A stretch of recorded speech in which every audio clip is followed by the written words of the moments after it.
ثنائے حسن عسکری کر رہا ہوں، جو واجب ہے مجھ پر۔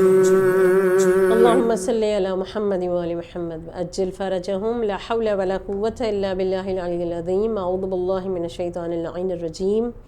بسم اللہ الرحمن الرحیم، الحمد للہ رب العالمین وبہ نستعین وہو خیر معین، وصلی اللہ علی محمد وآلہ الطاہرین، سیما لبقیۃ اللہ العظم علی الارضین، روحی و ارواحنا العالمین لمغتم ترابہ الفدا۔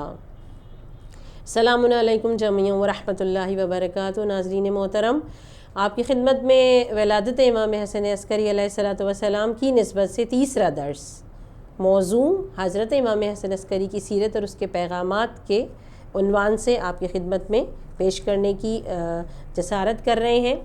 آج جس چیز پہ ہم گفتگو کریں گے، پہلے درس میں ہم نے آپ سے بات کی مولا کے توکل کی، ان کے خوف کی، دوسرے درس میں آپ سے بات کی مولا کے علم اور قلم دوستی کی۔ آج اس درس میں ہم آپ سے گفتگو کریں گے کہ مولا عمل میں، عبادت میں، اخلاق میں، ہر صورت میں اعلیٰ اور با کمال تھے۔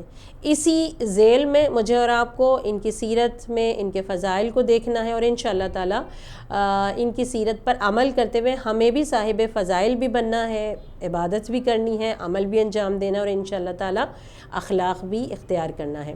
امام حسن عسکری نے ایک خط لکھا ابن بابویہ قمی کو، جس میں گویا مولا نے عبادت، عمل اور اخلاق کا پورا خلاصہ کلام بیان کر دیا۔ چند جملے اس کے آپ کی خدمت میں۔ مولا نے ان کو خط لکھا، مولا نے فرمایا تمام تر تعریفیں اور ستائشیں اللہ کے لیے ہیں، اور عاقبت تو فقط پرہیزگاروں کے لیے ہے۔ اور پھر مولا نے فرمایا کہ جنت وحدہ لا شریک کی عبادت کرنے والوں کے لیے ہے، اور جہنم منحرفین اور مشرکین کے لیے ہے۔ اس کے بعد مولا نے ان کو مخاطب کر کے چند امور بیان کیے۔ مولا نے فرمایا میں تمہیں نصیحت کرتا ہوں کہ نماز قائم کرو، تقوی اختیار کرو اور زکوٰۃ دو۔ اور اس کے بعد مولا نے کچھ اس طرح اخلاقی پہلوؤں پہ بات کی اس خط میں۔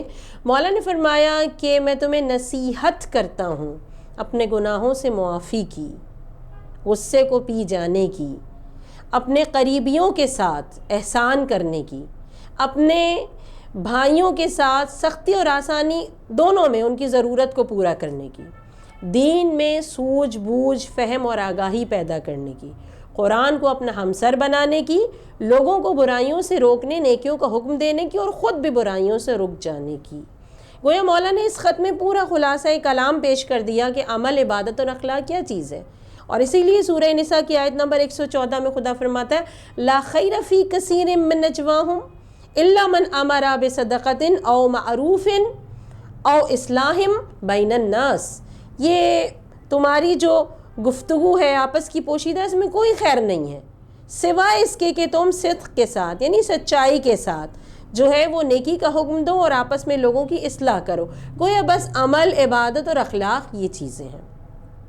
اور اسی لیے الثاقب فی المناقب کی بہت خوبصورت روایت حضرت امام حسن عسکری کی ہی، جس میں مولا نے نیکیوں کے کرنے والے کے لیے کہہ لیں کہ ایک تحفہ بتایا ہے، ایک انعام بتایا ہے کہ اگر ہم مستقل عمل، عبادت اور اسلامی اخلاق کو اختیار کریں تو اس کے لیے صلہ کیا ہے۔ مولا فرماتے ہیں اِنَّ فِی الْجَنَّةِ بَابًا یُقَالُ لَهُ الْمَعْرُوفَةُ وَلَا يُدْخِلُهُ إِلَّا أَهْلُ الْمَعْرُوف، کہ جنت کا ایک ایسا دروازہ ہے کہ جس کا نام باب معروف ہے، اور اس میں وہی لوگ داخل ہوں گے کہ جو نیکیاں کرتے ہیں، جو نیکوکار لوگ ہیں۔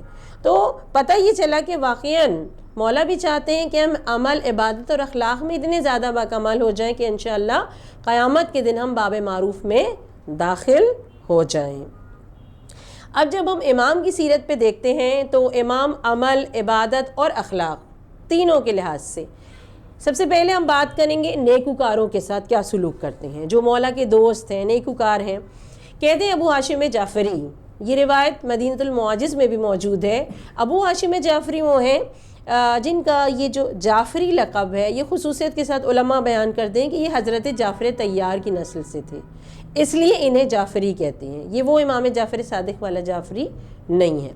تو کہتے ہیں کہ ابو ہاشم جعفری ایک دن امام کی خدمت میں جانے لگے اور سوچنے لگے کہ جب امام سے سارے کام میں کر لوں گا تو مولا سے کہوں گا کہ مولا مجھے ایک نگینہ عنایت کر دیجئے، اور میں انگوٹھی کے پیسے خود سے ملا کے انگوٹھی بنا لوں گا۔ بہت خوبصورت نفیس ترین واقعہ امام حسن عسکری کی سیرت میں ملتا ہے کہ امام اپنے چاہنے والوں کو بہت عطا کیا کرتے تھے۔ اگرچہ یہ سارے اہل بیت کی سیرت ہے، لیکن خصوصیت کے ساتھ امام حسن عسکری کی سیرت میں ملتا ہے کہ مولا بہت عطا کرنے والے تھے، اور ابھی ان کے چاہنے والے سوچتے ہی تھے اور اماموں نے عنایت کر دیا کرتے تھے۔ ابو ہاشم جعفری نے یہ سوچا، اس کے بعد امام کی خدمت میں چلے گئے۔ کہتے ہیں امام حسن عسکری کی ہیبت جو ہے وہ معروف ہے۔ 28 سال کی زندگی امام کی، اتنی کم عمری میں اتنی ہیبت خود معجزہ ہے امام کی ذات کا۔ ایسا معجزہ کہ یعنی لوگ جب مولا کو دیکھتے تھے تو مولا کی ہیبت ایسی تھی کہ لوگ محو ہو جایا کرتے تھے اور وہ باتیں بھول جایا کرتے تھے جو مولا سے کرنی ہوتی تھی، یعنی ذہن اتنا مولا کی اس شخصیت میں ڈوب جایا کرتا تھا۔ یہ ہیبت حضرت امام حسن عسکری ہے۔ کہتے ہیں کہ ابو ہاشم جعفری آئے اور اس کے بعد انہوں نے مولا سے بات چیت کی، تعظیم کی، مولا کو ادب سے سلام کیا، سوالات کیا، اور جانے لگے، بھول گئے کہ کیا مانگنے آئے تھے۔ مولا نے روکا، مولا نے کہا ابو ہاشم جعفری، ایک انگوٹھی مولا نے بنی بنائی انگوٹھی ان کی طرف عنایت کی۔ مولا کہنے لگے کہ تم نے فقط نگینے کا سوچا تھا، ہم نے تمہیں پوری انگوٹھی عنایت کر دی، نگینہ بھی تمہارا ہوا اور انگوٹھی بھی تمہاری ہوئی۔ اللہ اکبر۔ اسی لیے جلوہ نور کی ایک حدیث ہے جس میں خود امام حسن عسکری نے فرمایا المؤمن برکت علی المؤمنی، یعنی ایک مومن کے لیے برکت ہے، یعنی ایک مومن دوسرے مومن کو برکت عطا کرتا ہے، خیر عطا کرتا ہے، فائدہ عطا کرتا ہے، اور جو امیر المومنین کا بیٹا ہو تو وہ کیوں کرنا کسی مومن کے لیے باعث برکت ہو۔ گویا انہوں نے فقط نگ مانگا اور مولا نے پوری انگوٹھی ان کے حوالے کر دی۔ اب اگر ہم اسی حدیث کو دیکھیں آگے تو مزید مولا نے فرمایا وَحُجَّةٌ عَلَى الْكَافِرِ، ایک مومن جو ہے وہ کافر پر حجت ہے، یعنی اگر کوئی گناہ گار ہے، کوئی کافر ہے تو وہ اس کے ساتھ بھی احسان کر دیا کرتا ہے، اپنی حجت تمام کر دیتا ہے، باقی معاملہ خدا جانے اور وہ جانے۔ اس سیرت پر، اس عمل پر اور اس اسلامی اخلاق پر بھی کامل عمل پیرا ہوتے ہوئے اگر ہم نے دیکھا تو امام حسن عسکری کی ذات کو دیکھا۔ مثلاً کہ شیخ عباس قمی جو ہے وہ منتہی الاعمال میں لکھتے ہیں کہ اسماعیل بن محمد ایک مرتبہ امام حسن عسکری کے رستے میں بیٹھ گیا اور اس نے سوچا کہ امام جب گزریں گے تو ان سے کچھ مانگے گا، اور جب امام گزرے تو کہنے لگا کہ میرے پاس کچھ بھی نہیں ہے، کھانے پینے کو میں فقر و فاقہ کا شکار ہوں، اور قسم کھانے لگا اور کہنے لگا کہ میرے پاس کچھ بھی نہیں ہے۔ اب امام کا جملہ سنیے گا، مولا حجت تمام کرتے ہیں ایسے لوگوں کے لیے جو گناہ گار ہیں، جو کہ اپنے آپ کو راہ راست پہ نہیں لاتے مگر ان کے ساتھ احسان بھی کر دیا کرتے ہیں۔ مولا نے کہا جھوٹی قسم کھاتا ہے، تیرے پاس 200 اشرفیاں ہیں جو تو نے زمین میں دفن کر کے رکھی ہوئی ہیں۔ اس کے بعد مولا نے کہا یہ بات میں نے تم سے اس لیے نہیں کی کہ میں تمہیں دوں گا نہیں، یا تم یہ مت سمجھنا کہ میں نے تم سے یہ بات اس لیے کی ہے کہ میں تمہیں اپنی بخشش و عطا سے محروم کر دوں گا۔ یہ کہہ کر مولا نے اپنے غلام سے کہا کہ تمہارے پاس جو بھی ہے اس کو دے دو۔ تو کہتے ہیں کہ اسماعیل بن محمد کو مولا کی جانب سے 100 اشرفیاں ملیں، لیکن جب لے کے جانے لگا تو مولا نے ایک بڑا عجیب سا جملہ کہا، اپنی حجت تمام کر دی۔ مولا نے عطا بھی کر دیا، اسے بتا بھی دیا کہ تم جھوٹی قسم کھا رہے ہو، گویا گناہ کبیرہ کر رہے ہو، اور اس کے بعد مولا نے کہا کہ جب تمہیں اس رقم کی شدید ضرورت ہوگی اس وقت تم اس رقم سے محروم ہو جاؤ گے۔ یقیناً مولا کا کہا صحیح ہوا، اس کے پاس 200 اشرفیاں تھیں جو اس نے دفن کر کے رکھ دی تھیں، اور مولا سے جھوٹی قسم کھا رہا تھا کہ میرے پاس تو کچھ بھی نہیں ہے۔ کچھ عرصے کے بعد جب اس پہ سارے رزق کے دروازے بند ہو گئے اور اس نے چاہا کہ اب میں وہ اشرفیاں زمین میں دفن کی ہوئی نکالوں اور نکالنے کے بعد اسے جو ہے وہ استعمال کر لوں، تو کہتے ہیں کہ کیا ہوا، ایسے عالم میں جب وہ جاتا ہے تو وہ دیکھتا ہے کہ وہاں سے وہ اشرفیاں غائب ہیں۔ معلوم ہوا کہ اس کے بیٹے کو معلوم ہو گیا تھا اور اس نے وہاں سے وہ اشرفیاں نکال لی اور وہ اس سے محروم ہو گیا۔ گویا مولا نے جو بات کی وہ حقیقت بن کر اس کے سامنے آئی۔ جھوٹ گناہ کبیرہ، کہ جس کے لیے امام حسن عسکری کی بہت ہی سخت ترین روایت ہے، جس میں مولا نے فرمایا جعلت الخبائث فی بیتی وجعل مفتاحہ الکذب، اگر ساری برائیوں کو ایک کمرے میں جمع کر دیا جائے تو اس کی چابی جھوٹ کو قرار دے دیا گیا ہے۔ اس لیے امام کہتے ہیں میرا جو مومن ہے، میرا چاہنے والا ہے، وہ عبادت میں، اخلاق میں، عمل میں اتنا باکمال ہو جائے کہ ہم کہہ سکیں کہ یہ ہمارا شیعہ ہے۔ اسی لیے امام نے فرمایا، اور بہت ہی بہترین فرمایا، مولا نے فرمایا اتقوا اللہ کونوا لنا زینا ولا تکونوا لنا شینا۔ ہمارے لیے یعنی نہ صرف یہ کہ اللہ کا تقوی اختیار کرو، ہمارے لیے باعث زینت بنو، باعث شرمندگی نہیں بنو۔ اور مجھے اور آپ کو یہ سارے پیغامات کیوں امام حسن عسکری دے کر گئے؟ کیونکہ ان پیغامات کا ایک منبع و مصدر ان کا وہ بیٹا ہے، ان کا وہ لال ہے جو ہمارے اور آپ کے زمانے کا مولا ہے، جس سے مجھے اور آپ کو متصل ہونا ہے اور ملنا ہے، انشاءاللہ اس سے ملاقات کرنا ہے۔ امام حسن عسکری چاہتے ہیں کہ میں اور آپ امام زمان کے ناصرین میں شامل ہو جائیں۔ امام حسن عسکری چاہتے ہیں کہ میں اور آپ امام زمان کے خیمے میں قیام کرنے والوں میں شامل ہو جائیں۔ احمد بن اسحاق کا کہنا ہے کہ میں جب ایک دن امام حسن عسکری کے پاس گیا، میں اس تشویش میں تھا کہ مولا کے بعد مولا کا جانشین کون ہوگا، امام وقت کون ہوگا۔ تو میں نے مولا سے وہ سوال کر لیا۔ تو ایک مرتبہ امام حسن عسکری گھر کے اندر گئے اور 3 سال کے ایسے بچے کو لے کر آئے جس کا چہرہ 14ویں کے چاند کی طرح چمک رہا تھا، اور اس کے بعد مولا نے مجھ سے فرمایا کہ اس بچے کو دیکھو، یہ میرے جد رسول اللہ صلی اللہ علیہ وآلہ وسلم کا ہم نام اور ہم کنیت ہے۔ اور پھر مولا نے فرمایا کہ پروردگار عالم اس کے ذریعے سے زمین کو عدل اور انصاف سے ایسے بھر دے گا جیسے وہ ظلم و جور سے بھری ہوگی۔ اور اس کے بعد پھر مولا نے فرمایا کہ اس کی مثال میری امت میں حضرت خضر اور ذوالقرنین جیسی ہے، یہ غیبت کو اختیار کرے گا۔ اور پھر مولا نے بڑا عجیب جملہ کہا جو میرے اور آپ کے لیے بڑا تشویش طلب ہے، میں اور آپ سیلف چیک کریں کہ ہم کن لوگوں میں ہیں۔ مولا نے کہا کہ یہ جب غیبت اختیار کرے گا تو ہر ایک کو ہلاکت ہوگی مگر سوائے ان لوگوں کو جن کو خدا ان کے عقیدے پر قائم رکھے گا اور جن کو توفیق دے گا کہ وہ اس کے تعجیل ظہور کے لیے دعا کرتے ہیں۔ تو کیا پتہ چلا؟ امام زمان کی ظہور کی تعجیل کرنے والا، اپنے عقیدے پر قائم رہنے والا امام حسن عسکری کا حقیقی چاہنے والا ہے۔ اور یقینی طور پر میں اور آپ جب امام زمان کو پانا چاہتے ہیں تو ہر عمل، ہر عبادت، ہر اسلامی اخلاق کو اختیار کریں، ہر گناہ کو چھوڑ دیں۔ اور گناہ کو چھوڑیں گے تو کیا ہوگا؟ آیت اللہ بہجت کا بہت خوبصورت جملہ، کاش ہم اس گروہ میں شامل ہوں۔ آیت اللہ بہجت فرماتے ہیں کہ ہر گناہ کو چھوڑ دینا، انہوں نے اس میں یہاں پہ کرائیٹیریا نہیں دیا گناہ صغیرہ یا گناہ کبیرہ، فرمایا ہر گناہ کو چھوڑ دینا حضرت مہدی عجل اللہ تعالیٰ فرجہ الشریف کے چہرے پر مسکراہٹ لانے کا سبب ہے۔ پروردگار عالم ہمیں ان گروہ میں شامل کرے کہ جو اپنے زمانے کے امام کے چہرے پہ مسکراہٹ لانے کا سبب ہے، اور یقینی طور پر پھر امام حسن عسکری کے چہرے کو بھی شاداں و فرحاں کرنے کا سبب ہے۔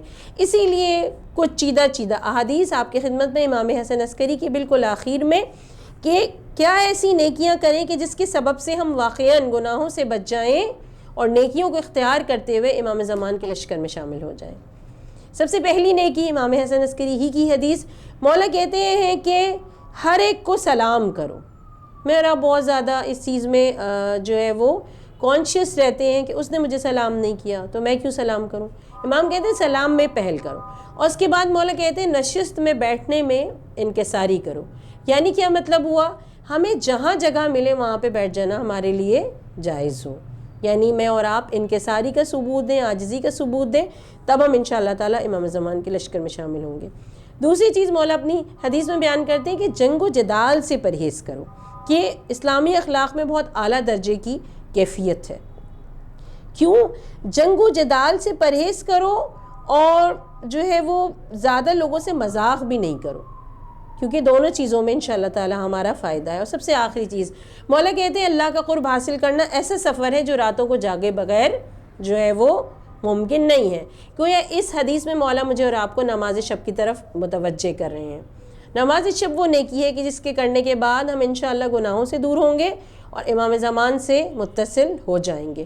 دستخیب شیرازی نے سورۃ الحجرات کی تفسیر میں لکھا کہ پروردگار عالم جو ہے بڑا فخر کرتا ہے جب کوئی نماز شب کے لیے بیدار ہوتا ہے، تو کہتا ہے اے میرے بندے، تو فقط میری خاطر جو مستحب نماز تھی میرے لیے بیدار ہوا، تو نے وضو کیا، مصلی پہ کھڑا ہوا.